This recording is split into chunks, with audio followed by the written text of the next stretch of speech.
친박 부대라고 이런 태극기 같은 걸 많이 들고 다녔었죠. 옛날에 저도 태극기 여기 갖고 있는데 친박 부대 이분들이 이재명 후보를 지지를 했습니다. 어때요? 좀 뭐 이상하긴 한데 어떻습니까?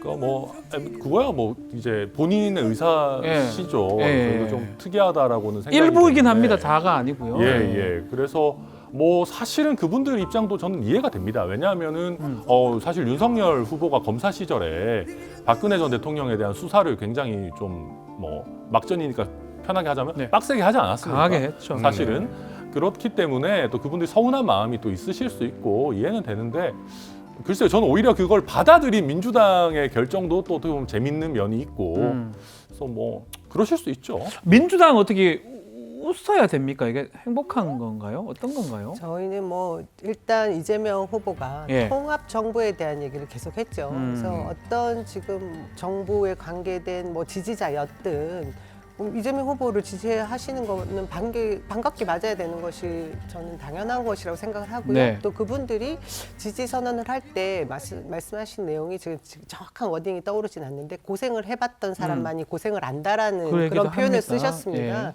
그래서 그런 면에서 본인들이 생각하는 정치적 방향이 일치된다라고 생각해서 지지 선언을 하신 것으로 생각하고요. 근데 제가 볼 때는 그 지금 윤석열 후보는 약간 뜨끔할 수도 있지 않을까 그런 생각은 드네요. 그럼 좀 더 나아가서 뭐 곧 박근혜 전 대통령 퇴원 얘기가 있거든요.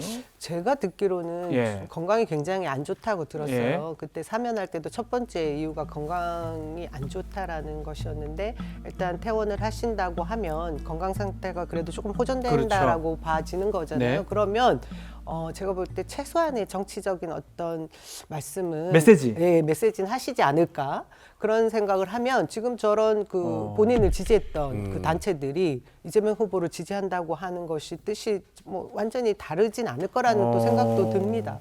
좀 김준호 기자 좀 웃고 계는데 그런 가능성은 없습니까? 왜냐하면은 네. 왜 웃었냐면은 그 소위 말하는 이제 극성 친문들 중에서 네. 일부 윤석열 후보 지지한 분들 있거든요.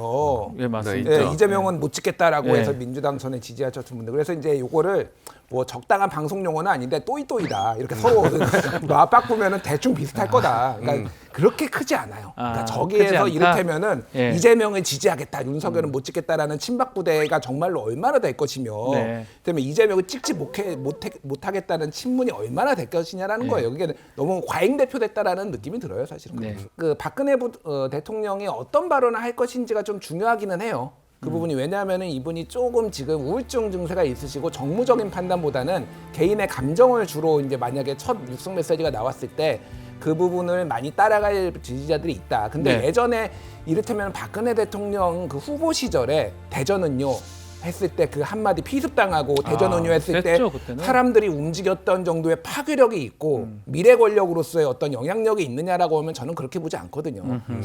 소수라고 봅니다. 그래서 이미 뭐 윤석열 후보 지지하는 이후에 한 70에서 80%는 그냥 정권 교체예요. 후보가 더 나아서도 아니고 뭐 능력이 있어서도 아니고 이미 정권 교체에 다들 올인하고 있다라고 본다라면은 박근혜 대통령이 어떤 말씀을 전 대통령이 어떤 말씀 하시더라도 크게 영향이 큰 없습니다. 의미는 없을 것이다. 적을 것이다 그렇게 봅니다. 저는. 예. 뉴스 코멘터리 막점 먹고입니다. 구독, 좋아요, 알림 설정 부탁드려요.